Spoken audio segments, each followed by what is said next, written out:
Hello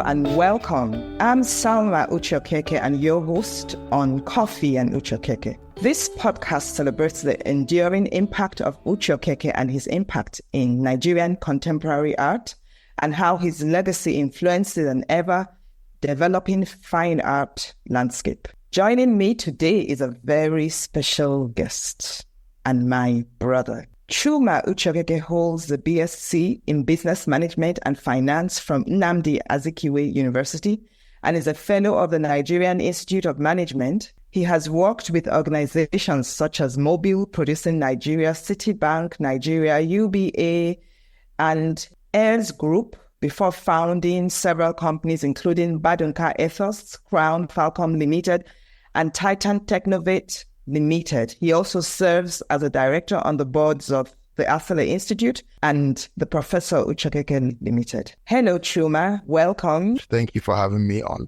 Let's start off with the most important question. If you had a painting of you having the best coffee drinking experience with someone, what would you include in that picture? That's a very interesting question. I would like that coffee meeting to be in a big airy garden with trees and plants and all that. I would like an antique gramophone and several cases of records from all over the world. Those kind of weird records that Dad used to like. I'd also like a good book. I'd like a blank writing pad and a pen in case I have any inspiration. Then I'd like my dogs. I'd like my dogs at my feet and some snacks for them. That's what I would like. So you would be sipping that coffee and they would be snacking the dogs. Yes. That's what I like. Interesting. All right, so let's dive straight into it. Although you went into the business sector growing up, you probably had many influences from the art world. Would you mind sharing some of these influences with us? Oh, yes. It was a really interesting upbringing. I virtually grew up in the studio.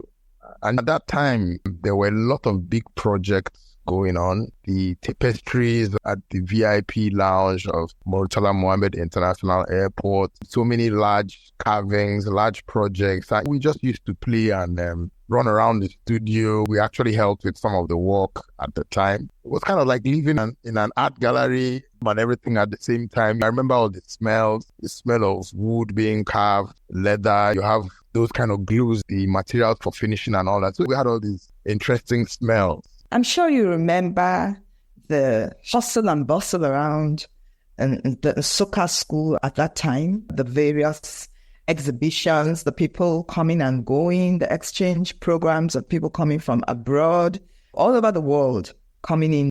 You were very young, but did you have a sense of some importance at that time?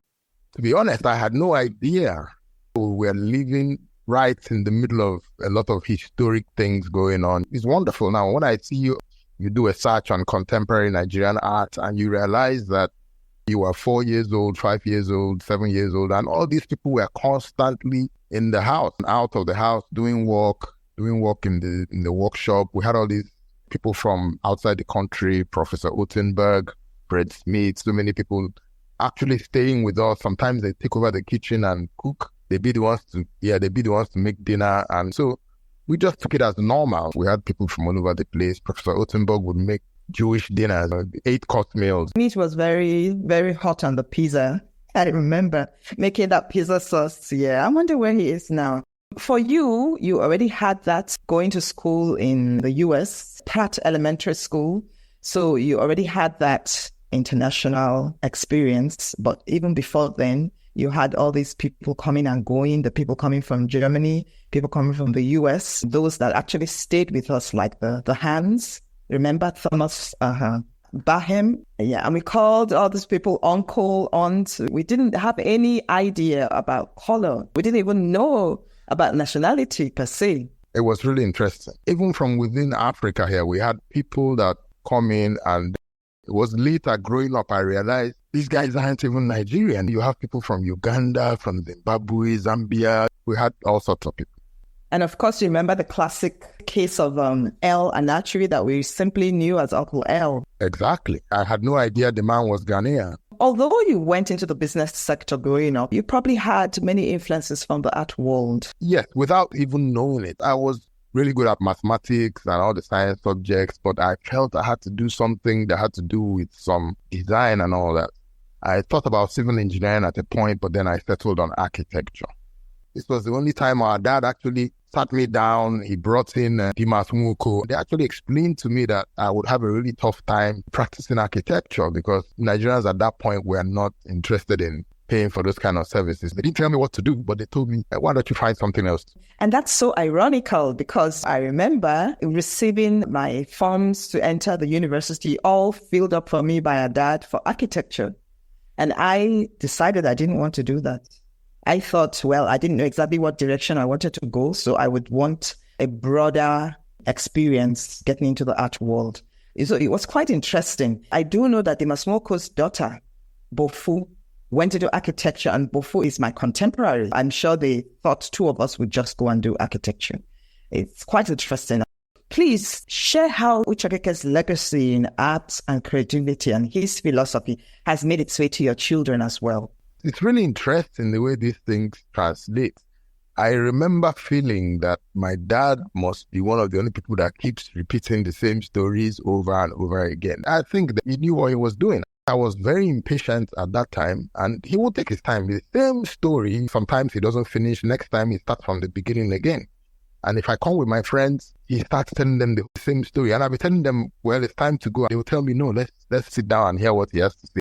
He used to enrapture people. Everybody just wants to sit down and listen to him and have listened to the same story like 1,000 times. So funny enough, I started applying the same method to my children because he would speak to you even if you were 8 years old. He speaks to you as if he's speaking to an adult. He doesn't speak to you like a child. One thing, he will answer all your questions, which I noticed a lot of other adults did not have the time.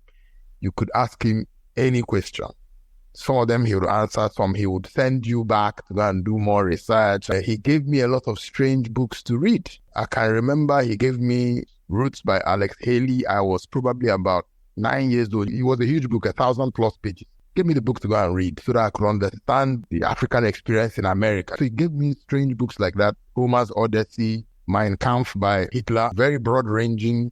These are huge books, and I would go and read it and we'll discuss the books. So I started applying the same methods to my children. I didn't even think of it at the time. My wife would say that these things too advanced for these children, but I just thought, yeah, they're enjoying it. Let's go. I started doing the same thing with them, and we started discussing at a point a Korean lady, and she brought a lot of art materials. He started painting again, he started drawing, and then my daughter and son would join him. If you remember, there's this thing you bought like this castle made of cardboard. I remember.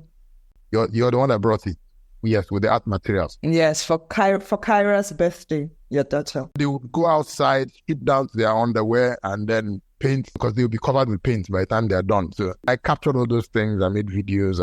We have pictures. She saw those things when she was about 10, 11. It was after that time that her interest in art really went up and then really dived into it. Based on all these experiences, what do you have to say about Dad's adage that people follow the path they follow?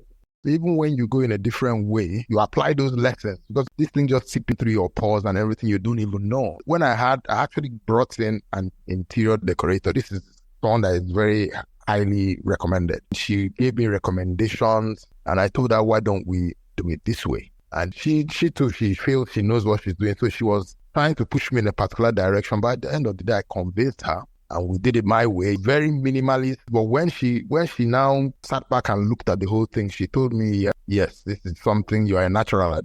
And it helped us a lot because people, they want to come back again to stay in the same units because of the way it's different from every other place. I remember my daughter, she came back from school one day and told me that they were discussing her grandpa in school. And she told me she wouldn't have even known he was the one until she saw the picture.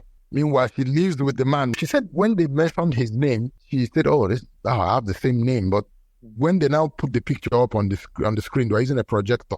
And she found out they also showed Uncle Bruce on Obrakuya. And she said, I know this man. Turned out she knew most of those artists that they mentioned because she had seen them. She had met them when they come to visit Grandpa. She told me people were expecting her to be an artistic genius too. So she decided to live up to their expectations, So still on that, how people follow the path they follow. I know that you never really intended to go into the arts, but now you're very much involved in the arts from an art management perspective and sharpening your interest as you go along and your perception of the visual arts as you move on. What lessons would you say you have learned from all this? I remember there was a time we were sitting somewhere at the University of Nigeria, Nsukka, and someone came in and I was telling my dad that he should put me on a track so that I become a professor too. And my dad told him, no, let him do what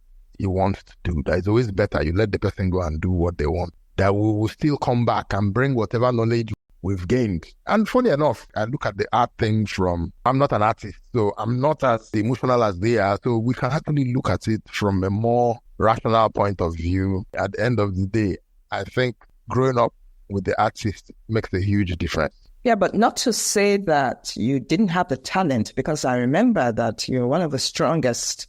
But I find out that apart from the technical ability, so I can draw very well and all. And I also learned from Daddy that technical mastery is one thing. From there, you now transcend to abstract. I never got to that point of going abstract. So I kind of knew that, yes, I can draw very well. Maybe I should go in some other direction. I don't think. Living with him there, you can see this is a real master. The man, he could do a lot of things. Yeah, he could do a lot of things. He was quite good generally, most of the subjects, just like yourself, you know? But then he opted for this. Yes, he was above average in so many other things. A real polymath. Even recently, some people have encouraged me, why don't you do some drawing and painting? I told them I don't know. I might do it just for the fun of it, but not seriously. To be too mechanical. No, I don't have that kind of mind. So you're completely invested in the legacy of Uche-Okeke. I'm completely invested. Apart from that, I've studied a lot of other people as well, other artists. Even I'm looking at people like Bob Marley, the way his children are handling his legacy as well. And I see letting this legacy fizzle out will be a very big mistake. I think it's important we carry on. We can help so many people along the way, add so much value. I think it's a good thing we carry on with the legacy. The next generation is also taking an interest. Maybe they're taking an interest earlier than we did, which is a good thing. I mean, that's the funny thing about us, his direct offsprings. It's like we were on a crusade to go out into the world. I remember that when I was waiting to get into school, I thought, okay, let me assist him with Asele. And so I went for meetings with him when I was just waiting to get into college. I volunteered myself and he was okay. And I've traveled with him to go for meetings with people and such things. So all of us have had that kind of internship, which we volunteered by ourselves. And that's the beauty of his vision. He didn't try to make anybody stay, but he definitely indoctrinated. Definitely indoctrinated. And you wouldn't even know that he was doing that. During your time with Uche-Okeke, what did he relate to you about what the Asele Institute needed to be? What he wanted Asele Institute to be was very clear. He wanted it to be a repository of documents, artwork, all these art-related things, a place where if all the information I want, I can get it here. One-stop shop. He also wanted it to be a destination for research on contemporary African art, contemporary Nigerian art, on culture and history. He had a lot of stuff on other cultures as well, Yoruba culture, Gala, and all that, but the Igbo culture, especially the type we have in Anambra here, because he has so many theses and all that from students who are bringing in their master's thesis, bachelor's thesis. He has more than 40,000 thesis and all that here. He wanted it to be a venue for conferences, workshops, exhibitions, and then he's performing arts as well. He formulated these plans as far back as 1958, and the plans remain the same. He wanted this place to be a place where young artists can get exposure, get some training, then even the established ones as well can improve their craft. These were the major things that he had in mind. He was very open to any ideas for improving. Once you can convince him of the utility of those your ideas, he will incorporate them. But you have a new way of achieving those results he wants. He buys them immediately. I saw in his filing cabinet, I saw some of those things. When I finished writing, he would take them from me and put them in the cabinet. And then he had the ones I took because he wants to see whether you understand. And when I talk to teachers, they tell me that's the best way to absorb. All this about Asele, your ideas about what could work. Yes, my ideas that from what he has said, what do I think? What new ideas do I have? Around how old were you at that time? I was in university at that point. So you see that he was basically planning ahead for his death and his legacy. He did some serious continuity planning. He was talking to a lot of other people. He would tell me to come. I would listen to the person and I would write my understanding of what the person said. I was like his secretary at that point. So going forward with his plans, getting to the internet age, the transparency, membership philosophy, the integralness of the artist to life, how the art would be applied and delivered, the global plan. Can you touch on these areas, basis your discussions with him about the S3E Institute? I noticed that a lot of his art was for the church. And so he told me that throughout history, that one of the major patrons of art has always been religion. Even if I look at our traditional art, if you notice, mostly you find them in the shrines, you find those carvings we now became Christianized, that would be the next place. So he told me this is the natural evolution of art. He kept harping on the fact that yes, you can make a cup and it's just functional, it's just a cup. But you can also go a bit further, you can make it beautiful. So it's functional, and at the same time, it serves that aesthetic purpose. He felt we weren't wealthy enough to have enough people that just want art purely for the aesthetic. So the art needs to be functional as well, so that the person can get some real-world utility from it, apart from the beauty. Functional in the sense of how integral it should be to life. He was telling me that right now we might feel the artists to have a hard time surviving, but he felt it was just a question of people become more exposed, the economic situation improves, that it's natural to want to have beautiful things. But he also said you have to consider the regular people. It's important to consider the regular people in everything you do. That combination of elitism and at the same time some kind of socialist tendencies was quirky about him. On the one hand, he liked a classic life, he liked the good things in life, but on the other hand, he was very much in for the masses. You would say he was a bit skewed towards socialism, but he also loved the good things of life. So it was kind of odd. Funny enough, this is something I learned from him. He preferred to look for the best people, the top dog. Because the top dog can now do well and help those underdogs. But when you support an underdog, they have a certain mentality. So they're not so generous. I noticed he's always preferred people of a certain background. He felt these people should run the world. A certain level of exposure.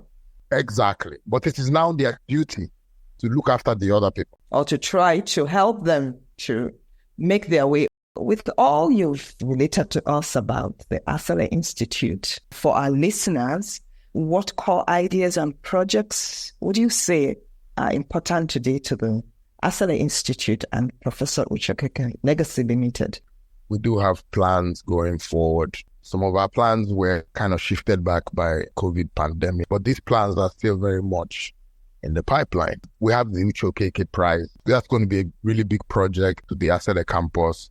It will also serve our Nigerian audience, our global audience. I'm not going to go into too much detail at this point, but this is a big project in the pipeline. Then we also have digitization of the documentation center and the archives. That digitization will enable researchers and all interested people to access what we have in our archives without physically coming here. We had actually already started doing that, but we were doing it in an analog way. I remember very clearly researchers writing in. Then he would just ask them to sign up for membership. They might also make some donations. He would actually photocopy some of the required documents and send to them, and they would bear the cost of the postage and all that. So you find out that he was already doing something like that. That's why he was like one of the biggest customers at the post office. I would have to make photocopies of all the documents they want and send it to them by registered mail. So, which is almost the same thing as digitization. We had a fax machine here. I'm talking about far back as 1986. We faxed the documents to them. I'm talking of way back. This is almost 30 years ago. It's quite interesting. Yeah.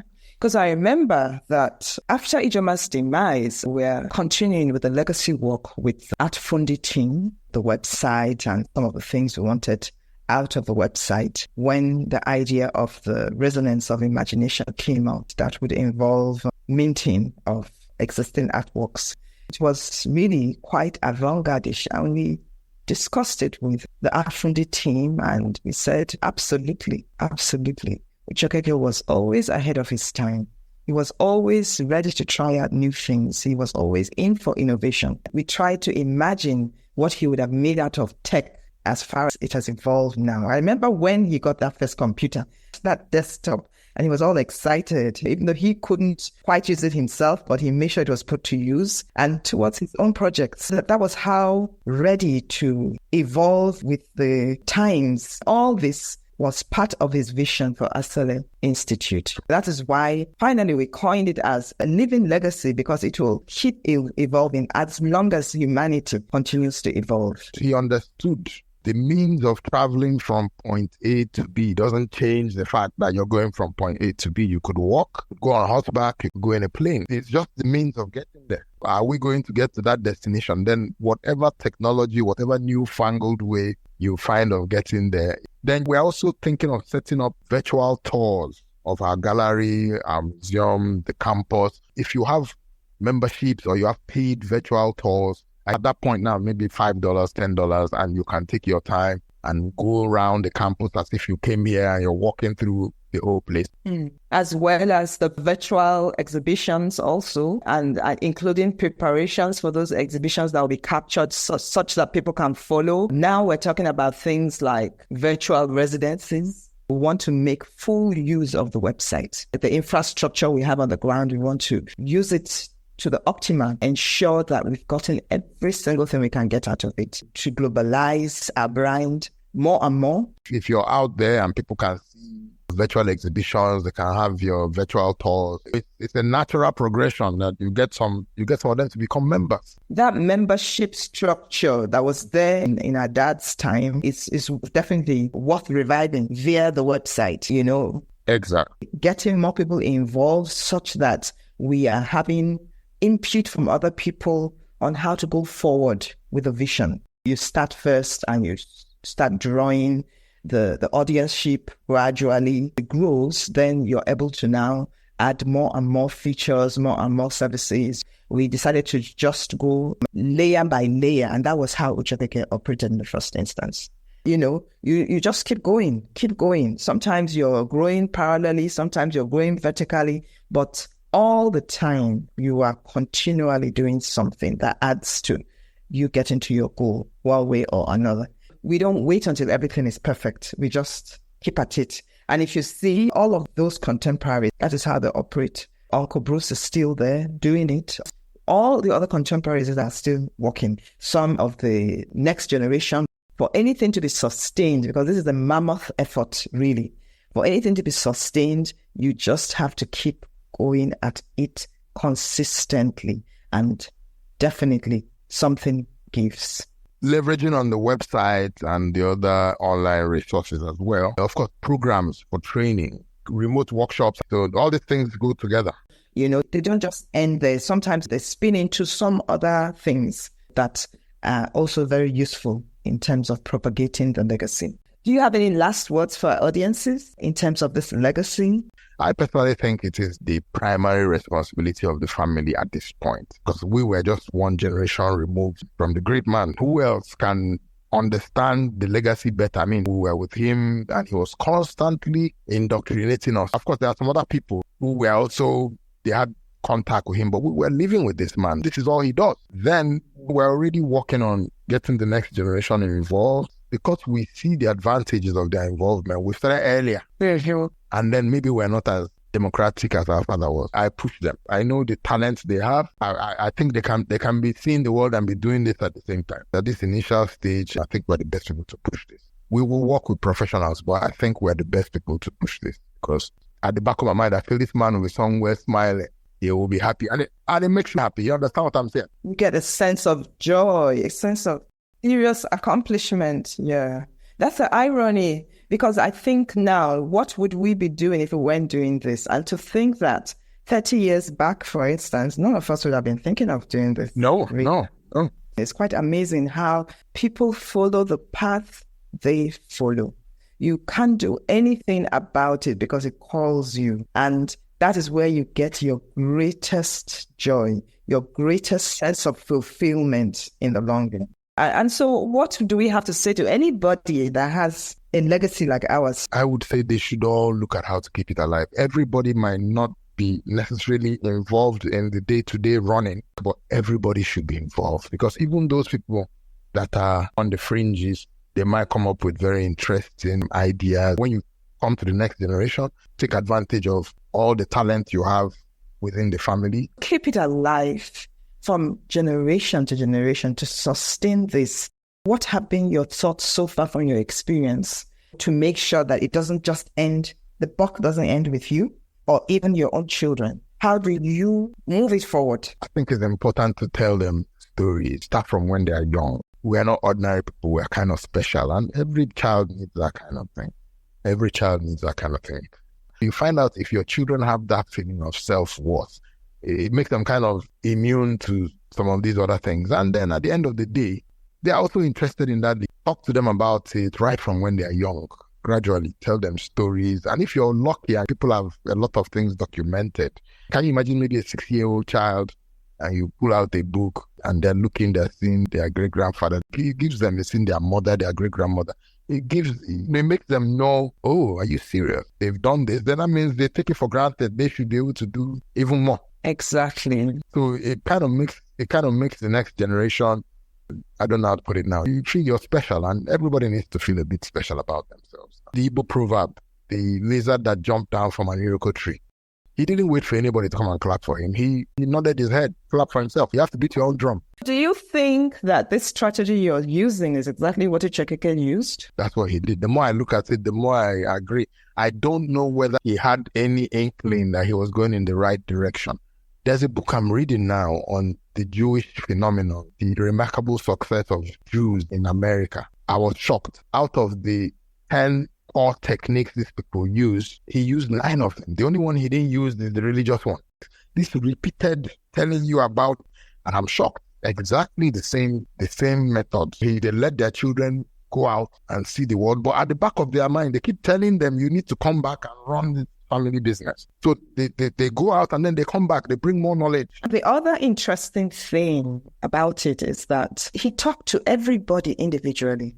He never once brought everybody together and spoke to them all together. I mean, it was at his death that we all realized that he had been inculcating this indoctrination in us. It's amazing. Each and every one of us. Yeah, nobody knew. I mean, you finish talking to him, you don't even go to discuss with the next person. It's between the two of you. Yeah, you mind your business. And I don't even know when he was talking to the other people. I wonder when. Nobody has an idea. Wow. We could talk to you forever, Chuma. Thank you so much for joining us today. Thank you, dear listeners, for joining in. Find us on Spotify, YouTube, and Apple Podcasts. Share our show around, and please leave a kind review. See you next time on Coffee and Uche-Okeke.